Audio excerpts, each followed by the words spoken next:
මිනිස්සු ඔයාට අපහාස කරනකොට, ඔයාව ප්‍රතික්ෂේප කරනකොට, ඔයා ඔයාගේ වටිනාකම තේරුම් අරන් ඉන්නවනම් ඒ සියලුම දේ වචන විතරක්ම වෙනවා.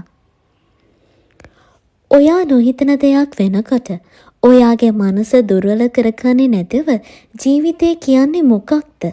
දුකක් ආවොත් ඊළඟ මොහොතේ සතුටක් එනවා කියන කියමනත් හිතට අරගෙන ධනාත්මකව දැකීම ඔයාට තෝරගන්න පුළුවන්.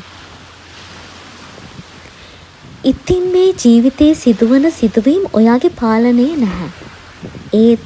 ඒ සිද්ධ වෙන සෑම දෙයක්ම ඔයාට ප්‍රතිචාර දැක්වීමේ පාලනය තියෙන්නේ ඔයාගේ යටතේ. ඔයාගෙන් ඕනම දෙයක් උදුරගන්න පුළුවන්. ඔයාට සිද්ධ වෙන සෑම සිදුවීමකටම ප්‍රතිචාර දැක්වීමේ නිදහස ඔයාගෙන් කාටවත් උදුරගන්න බෑ. ඒක තමයි ඔයාගේ ශක්තිය. ඉතින් ඔයා විශ්වයට මුදාහරින ශක්තිය තමයි ඔයාට නැවත නැවත ආකර්ෂණය වෙන්නේ. ඉතින් මගේ ආදරණීය අම්මේ, තාත්තේ, අයියේ, අක්කේ, නංගියේ, මල්ලියේ සිද්ධ වෙන කිසිම දෙයකට හඬා දොඩා පළක් නැහැ.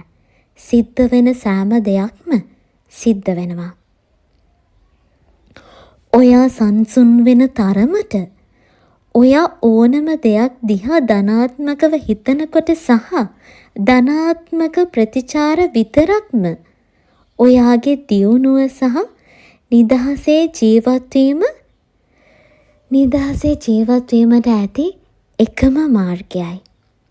ඉතින් මාව සබ්ස්ක්‍රයිබ් කරපු හැම ආදරණීය හිතකටම ගොඩාක් ස්තුතියි. සතුටින් පරිස්සමින් ඉන්න.